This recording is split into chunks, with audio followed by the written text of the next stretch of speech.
Hi everyone! Okay, I got a request from a patron to address some quantum woo. Well, it's a good thing I'm getting paid for it. Hi, I'm Greg Kuhn. Today I'm reading from my popular book, Why Quantum Physicists Create More Abundance. Who's Greg Kuhn? Some random quantum woo peddler. According to sites that promote his books, he's a professional educator and futurist, whatever the hell that means.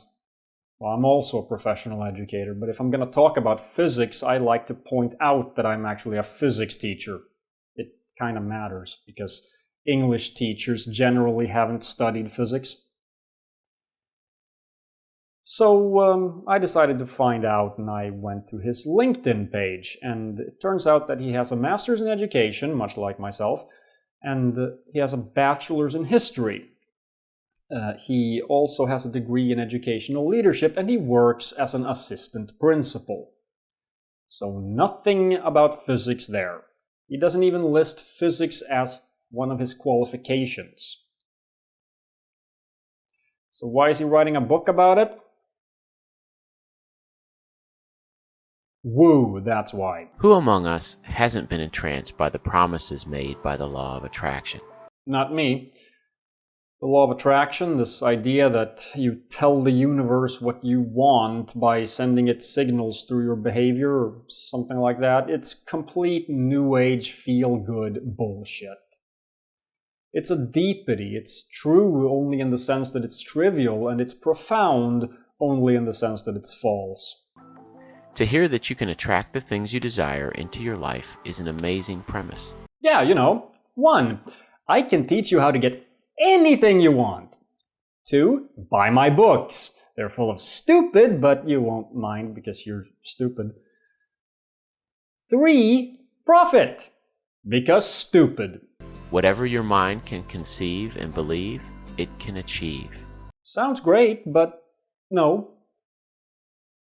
Just doesn't work that way. I can conceive of being able to fly without the use of any technology. I still can't do it. What you can imagine doesn't determine what you can accomplish. Now, it is true that with a positive attitude, you'll probably accomplish more than without it. It's not the guy who gives up first that accomplishes the most. But to take that to mean that your desires, your attitude can allow you to break the laws of physics, no, that's bullshit. I'm always hearing from readers who feel they must be doing something wrong. No, you don't say. So I have created this book to show you that the law of attraction is very real and available to you right now. The law of attraction is not mystical or esoteric. It is, however, bullshit. Through the incredible modern science of quantum physics, we now understand just how our material world is created. And guess what? Quantum physics shows us that you create your material world. No. Quantum physics is the most accurate and reliable body of science ever created. Correct. The first scientific revolution began in the 16th century. By the end of the 19th century, most scientists believed that the scientific revolution had everything figured out. If you live in an industrialized Western country, you live in a society that bases almost all its knowledge of the material world and how we operate within it upon classical physics. No, not anymore. In the last few decades, we've seen the dawn of the information age, which relies on technology based on quantum mechanics. Most notably the transistor, that thing that allows a computer to fit inside your house. In classical physics, the universe, or any material object in it, is seen as a huge machine with a set of intricately interacting parts like the inside of an old-fashioned clock. No, that depends on what objects you're talking about. Each part of this machine has only a few simple properties and movements that are determined by two things: the part's mass and the forces acting upon the part. Okay, I think I see where you're going with this. Things behave in a deterministic fashion. That's what you mean, right? Classical physics worked perfectly until 1887, that is. That year, Albert Michelson and Edward Morley conducted an experiment to calculate the speed at which the Earth traveled through space, or the universal ether, as it was called at the time. The luminiferous ether. And it wasn't space itself. It was supposed to be the medium that carried electromagnetic waves, and it existed in space. That was the idea. Michelson and Morley spent a full year taking measurements, and the speed they calculated that the Earth was traveling was 0 miles per hour, which of course couldn't have been true. Houston, we have a problem.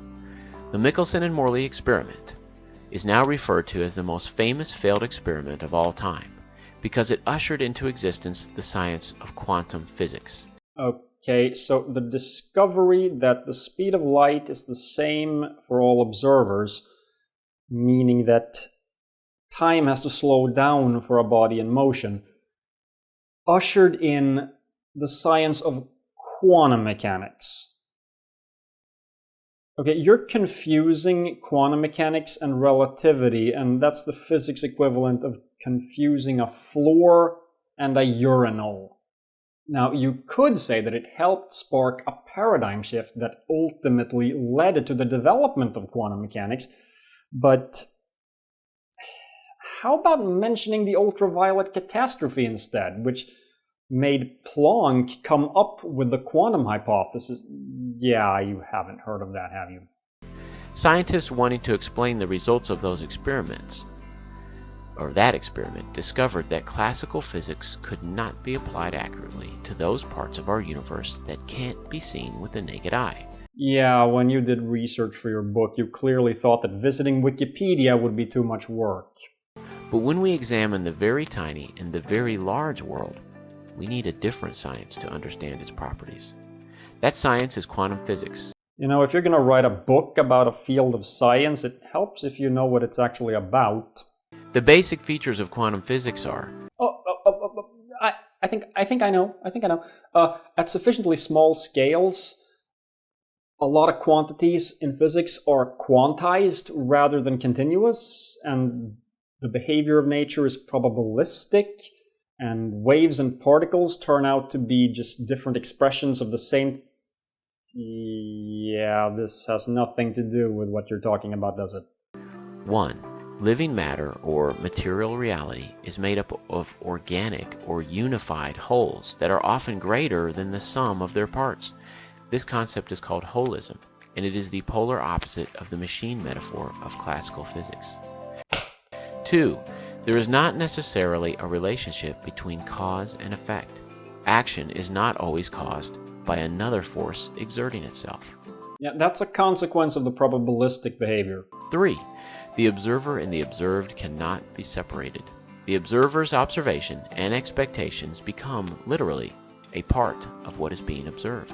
No, expectations have nothing to do with it. What matters is that observations are interactions, and at sufficiently small scales, interactions will always significantly affect all systems involved in the interaction. 4. Linear systems are not linear. They are equations whose effects are not proportional to their causes. That means absolutely nothing. There is a lack of logical sequence, correlation, and cohesion found in the universe where we once thought that everything was neatly and logically ordered. Quantum mechanics is perfectly logical, but it can't be accurately described by classical logic. Because in quantum mechanics, a binary variable doesn't just have one of two possible values. It has both of them, each with its own probability. I can't yet give you a list of household names who've created new paradigms from the concepts of quantum physics. You know, if you ask a layperson who the most famous physicist of all time is, the answer will probably be a household name of a person who is generally recognized as being so smart that the name is used as a sarcastic way to call someone an idiot. Einstein. Okay, that's it. Request fulfilled. Feels a bit unfinished, but well, that's it. Wait, hang on.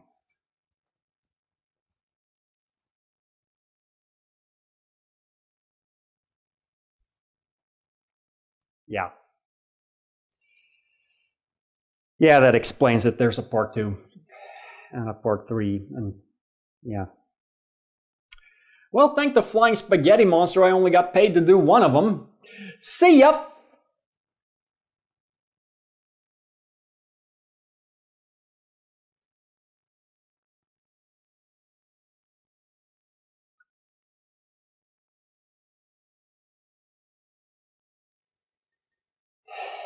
Damn it. I'm referring to the double-slit experiment, which explains much of the science of the law of attraction in precise and vivid detail. When the electron struck or interacted with the photon was observed, and thus took the form it was expected to take. Electrons, the building blocks of all matter. Every material object in our universe is comprised of the same 4 basic elements: hydrogen, oxygen, nitrogen, and carbon. I'm out.